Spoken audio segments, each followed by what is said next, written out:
Welcome to the Yogalebrity podcast. My name is Angelica Govaert, and I am so excited for today's guest.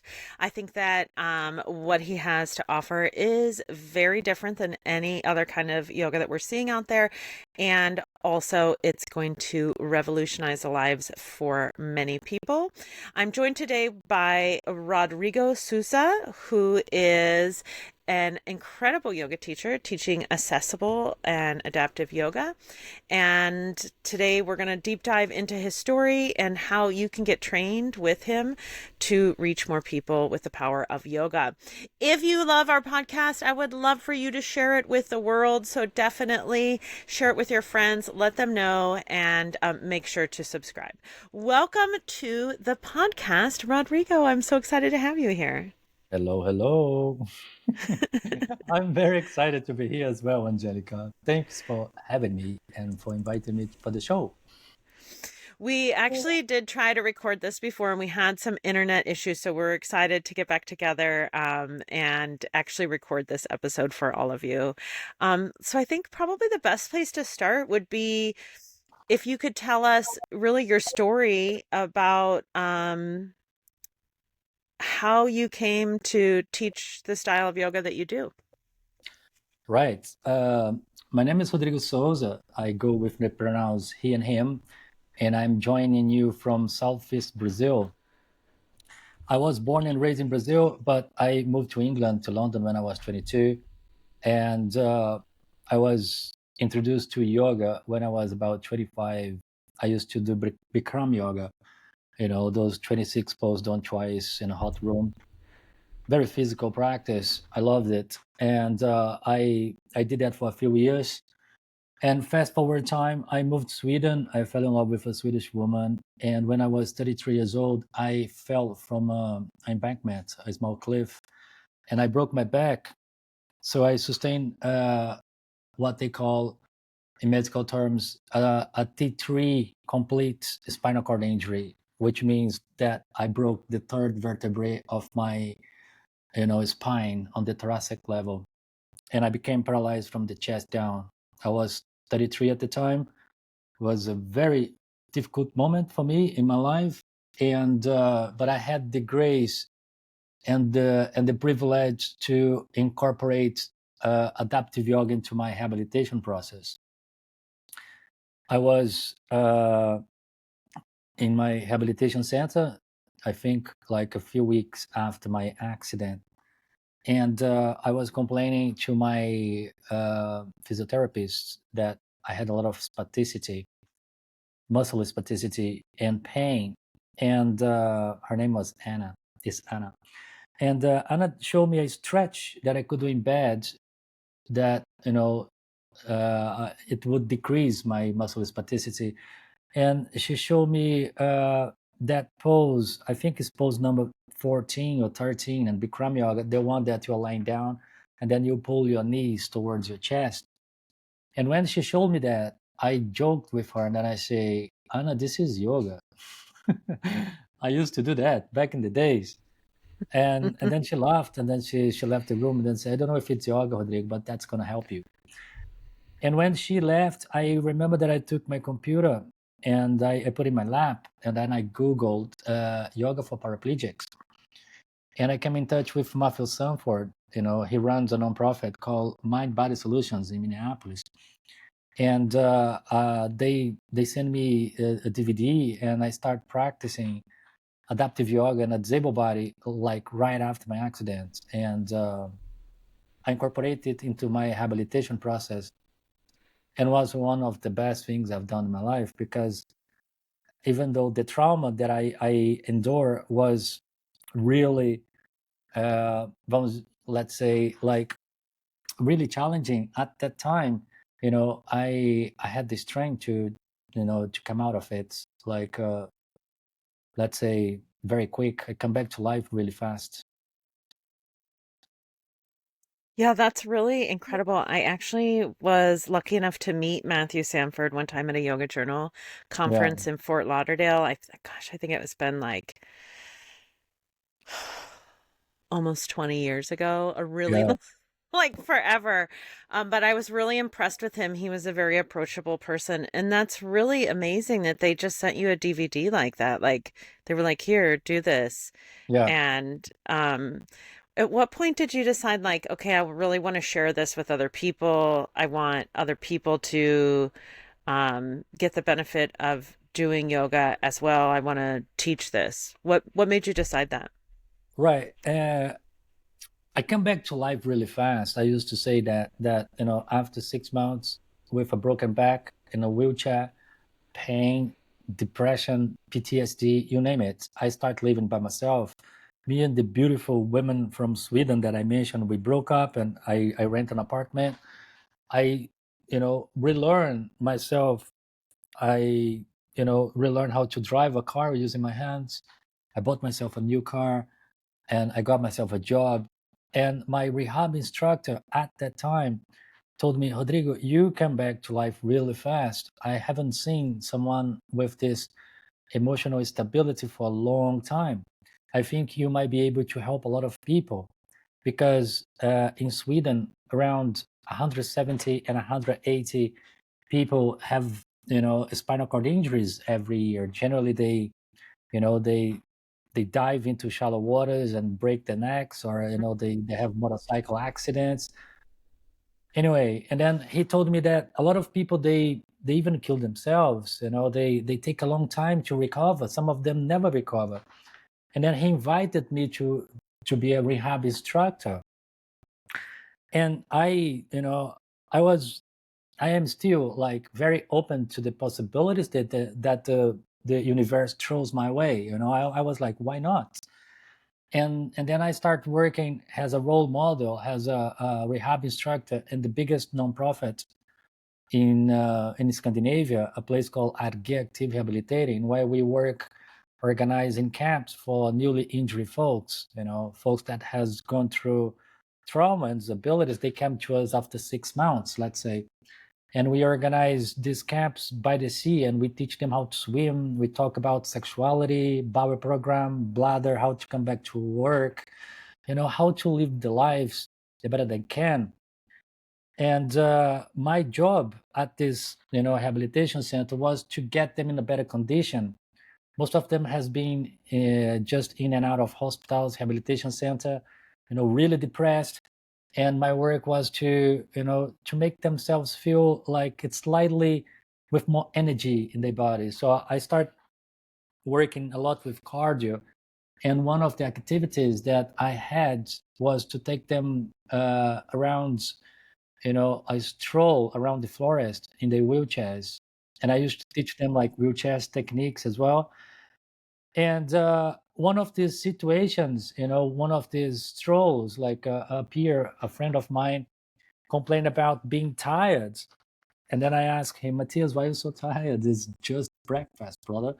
And then he was like, I am tired because of a medication that I've been taking called baclofen. And baclofen is a muscle relaxant that spinal cord injury folks takes to relax the muscles of the legs. But the problem is it relaxes the whole muscle, so you become really tired, really fatigued. At this time, I asked Matthias to go back home and lie down, to go back to the hotel where we were and lie down. And then I told him that I have learned some, adaptive yoga with Matthew Sanford, and I would teach him some stretch that he could do, and he could try to decrease his baclofen intake. Because like adaptive yoga is really good for spasticity because you stretch your muscles all the time. Anyway, he went back. Lunchtime, he spread the love. He told everyone that Rodrigo was, showing him some stretch in the afternoon. And then in the afternoon, I had about 15 people coming to me and say, we want to learn this stretch that you've been talking about. And I'm like, wow, okay, let's do this. And I call like I think was 4 or 5 physiotherapy students that were at the camp with us at the time, and then I asked them to lie some futons on the floor, those thick mattress, the Japanese mattress, and we took like 5 or 6 like quadriplegics, which is like folks with cervical injuries, paralyzed from the neck down. And we put them in front of me, and then I closed the circle with a few paraplegics, folks who are paralyzed from the you know the chest down, or even the lower spinal cord injury, and with manual wheelchairs. And then we had the circle, and then I taught my first ever yoga class. I never in my life, Angelica, thought about being a yoga teacher, but the opportunity was there, and I was not even certified. I was not a yoga teacher. I was just like, my intention was to show them my embodied experience, what I have learned, what I have incorporated in my daily life. And then I did. I taught like a 45 minutes class. I did a meditation, and was one of the most profound experience I had in my life, because I remember that as soon as we turned down the volume of distractions, I felt that tremendous amount of collective grief, pouring in the air.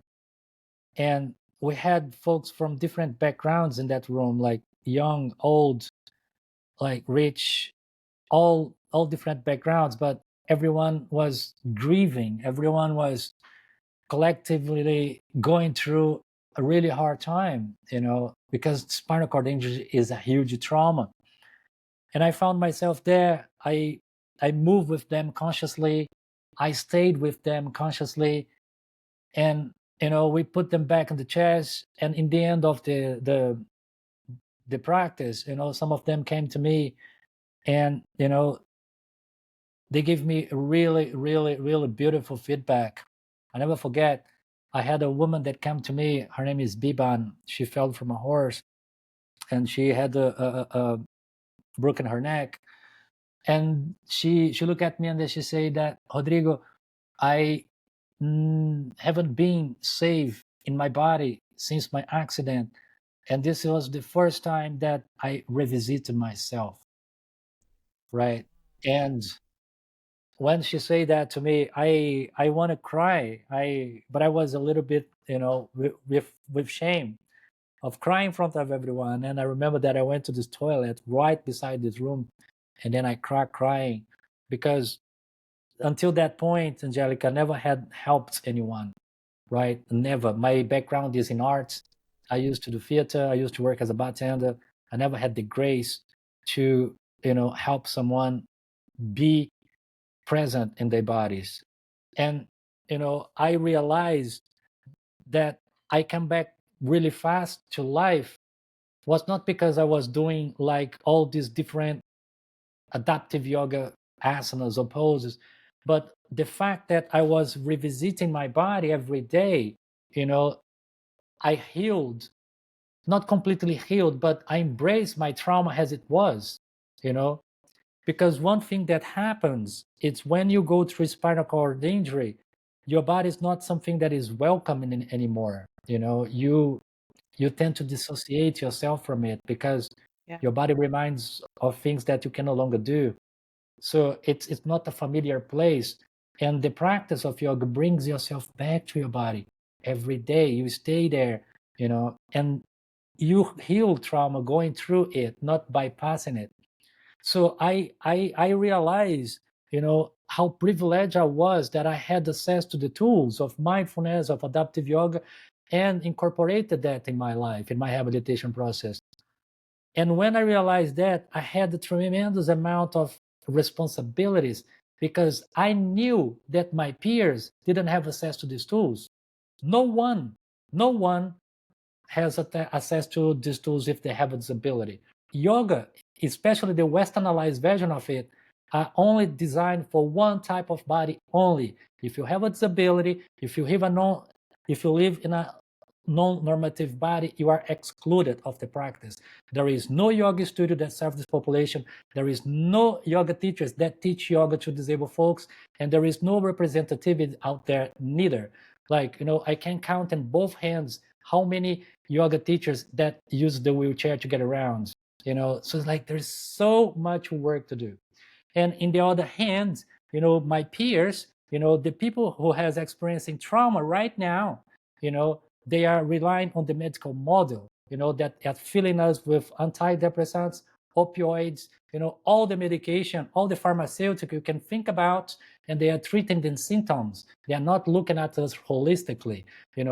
I used to say that the medical model, they treat a human body like a mechanic treats a car. So there is so much work that needs to be done, to incorporate yoga into this process, is to make a yoga integrative practice, into someone's rehabilitation, to work with a physiotherapist, to learn these people how to breathe, how to move consciously, and most important of all, Angelica, how to return to your body, because yoga makes you fall in love with the condition you have, and can be anything. There is something inside of us. You can have a neurological death or not, but there is something inside of us that, a flame that never stops burning, and in that place, if you have access to that, you have access to a better quality of life, because you realize that there is nothing missing. So my work lies on that. I become yoga teacher because of it. It was like a gift that was given to me, basically. That's really incredible. Honestly, I think that a couple of things come to mind there. First of all, I think it feels very Iyengar-esque, like Iyengar's story of being sick and using yoga to heal and then sharing it with other people and having that. So, it's almost like you're walking down that similar path of really creating a type of yoga that can heal and can help others. Another thing that really struck me was how you said that, people are really the pharmaceutical industry. The focus is on the medicines and the pharmaceuticals and really like out of body experience, Yes. right? So when you're on a lot of medications, a couple of different things will happen. One is that you're on all those downers, so you're going to get depressed easier. Mm. And two, it really disembodies the person. So I think that the work that you're doing is so essential because you're bringing people back to their body, like the woman, the equestrian. You're bringing people back to the connection that they have with their body, even though it's a different looking body than what it was before. Yes. Yes. Yes. And uh, you know, they the medical model, you talk about depression and pharmaceuticals. I stayed trying out antidepressants. I was diagnosed with PTSD as well, post-traumatic stress disorder. I was trying medications for about 5 years, you know. And I also have like a condition that it calls neuropathic pain, about 40% of folks 70%, sorry, of folks who experience spinal cord injury, they also experience neuropathic pain. And I remember in around 2019, the last medication I was on was antidepressants that's called Cymbalta. And my neurologist at the time, she even told me like, Rodrigo, I think I found the right medication for you, because you you will heal your PTSD, your depression, and your pain at the same time. And then I'm like, wow, let's try it out. But I was on it for 6 months, and Angelica, I was literally feeling like a zombie. I was apathic. I had no emotions inside of me or anything. I remember that I watched Forrest Gump, and I couldn't cry. And then I came to her and I said, I'm very sorry, but it's like, I want to cry. I want to feel it. I need to feel it. And then she was like, oh yeah, but if you're gonna feel it, you're gonna feel pain. And I was like, I gotta feel my pain.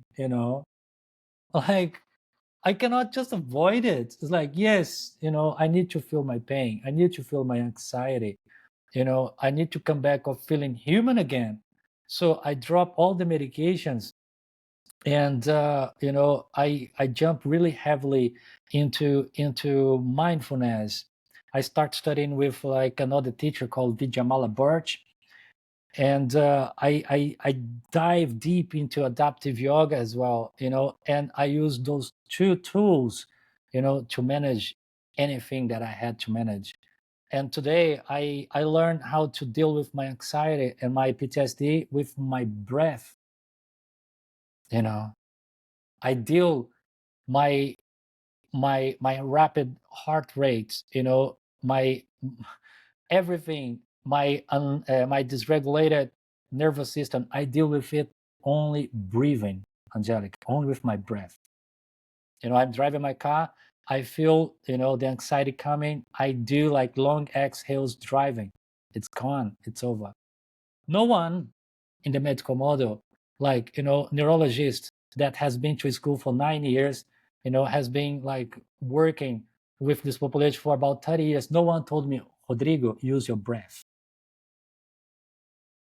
That's Right, ridiculous. because That's breath ridiculous. It's breath just like, doesn't make them money, so they don't no, no, no, no, they're no. not They going to play, have you use breath because why would they, they do yeah, that? That doesn't make any money. yeah, they play by the books. No one told me, Rodrigo, if you purse your lips together, have deep inhales through your nose and long exhales through your mouth, you will down-regulate your nervous system. You down-regulate your heart rate, and you will feel less anxious.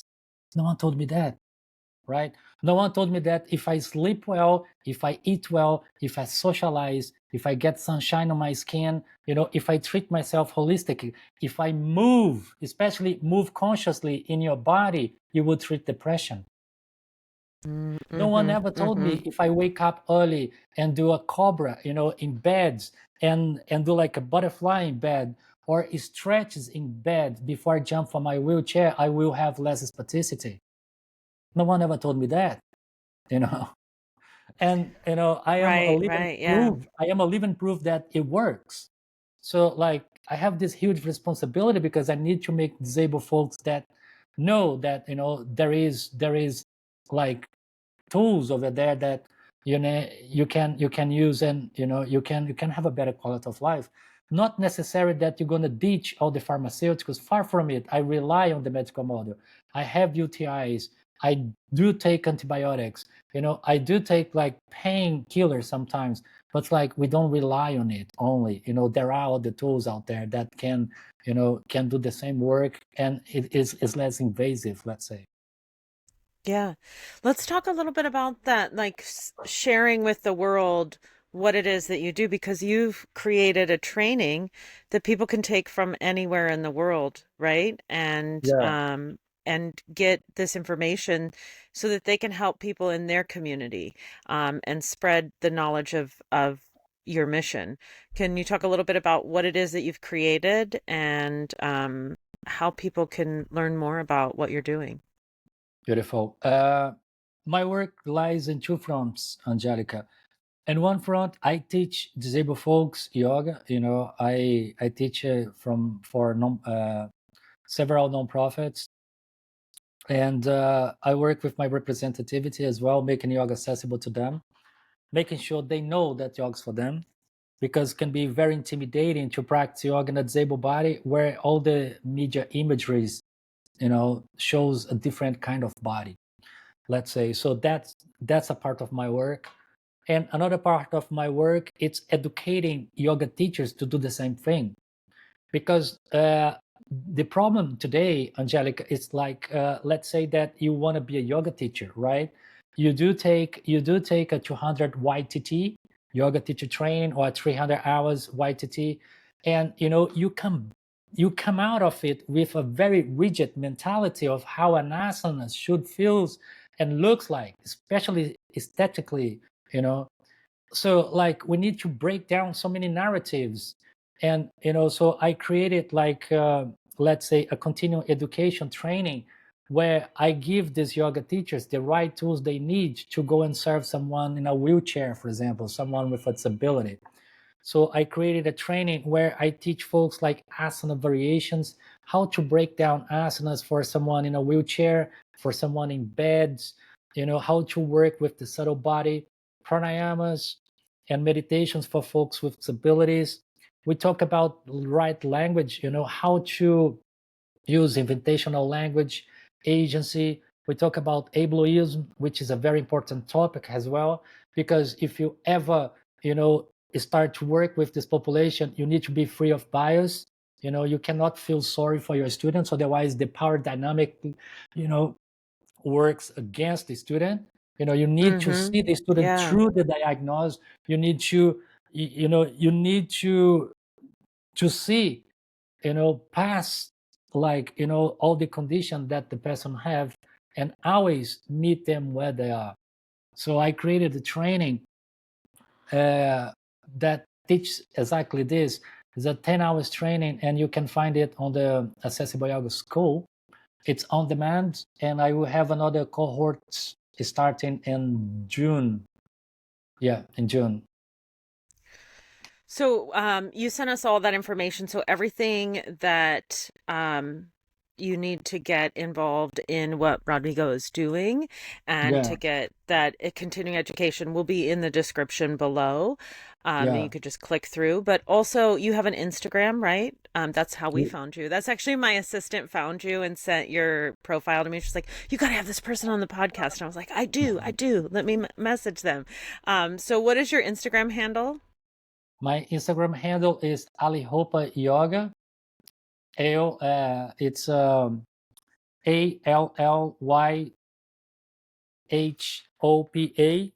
which means everyone in Swedish. Alihopa is my favorite Swedish word. It means everyone. You can find me there, and my website is www.alihopayoga.com. That's fantastic. I'm so glad that we were able to make this work and that you could come and be on the podcast. And I'm really honored to share your story and your message with the world. And thank you so much for coming today, because I think this is really amazing. And I've had people in my classes before in wheelchairs, and luckily, like, it was very young in my career of teaching yoga, and I really did not know what to do. Yeah, But they were all really wonderful and really easy to work with, and I just treated them like everybody else in class, and beautiful. um, it worked out really great. And one of those students I still talk to, we follow each other on Instagram. But yeah, I think this is amazing what you're doing, and if anyone has any desire to become a part of that movement, please do go to the link below and follow on Instagram and take that training and get to help other people and broaden your perspective. Or maybe you've been called to do this yourself if you're in a wheelchair and you're listening to this right now. So thank you so Yes. much. Is there anything else that you'd like to leave us with, or anything that you want us to know before we go? Yeah, Angelica, I would like to let folks know as well that I run a mentorship program for Accessible Yoga School, where we have like Accessible Yoga ambassadors, and then we meet twice a month, where we guide them, we mentor them through the process of serving, the communities. We are working on taking yoga out of the studios and bringing to the communities. There are a lot of accessible yoga teachers out there that are serving this population in associations, community centers, elderly care homes, prisons, like rehabilitation centers, hospitals. There are so many people doing wonderful work there and using yoga as a tool. And we have a lovely group. If you'd like to join, our mentorship ambassador sessions as well, I will leave like a free monthly trial, on the show notes, and then you can click there and then come and join us. That we will discuss anything and everything accessible slash adaptive yoga, and help you, guide you through the process of serving your community, through yoga. That's very generous. Thank you so much. We actually just had somebody from the Prison Yoga Project on the podcast too. Yeah, So yeah, lovely. it's been a great month. It's been a great month. Yeah, Thank you so much for coming again. And thank you everybody for listening. Make sure that you subscribe to the podcast and share it with your friends. We could also use a 5-star review. It helps us to get out to more people. So even if you can't afford to do any of the things that we talk about on the podcast or join any of the trainings, when you share the podcast, you never know who's going to get the information that they need, that they can take action on it. So anything that any of you do, liking, subscribing, giving a 5-star review, all of that stuff really does help. So thank you so much. Thank you again for being our guest today. I really appreciate you. And we'll see all of you on the next podcast. Thank you so much, Angelica, and I wish you a lovely rest of the week.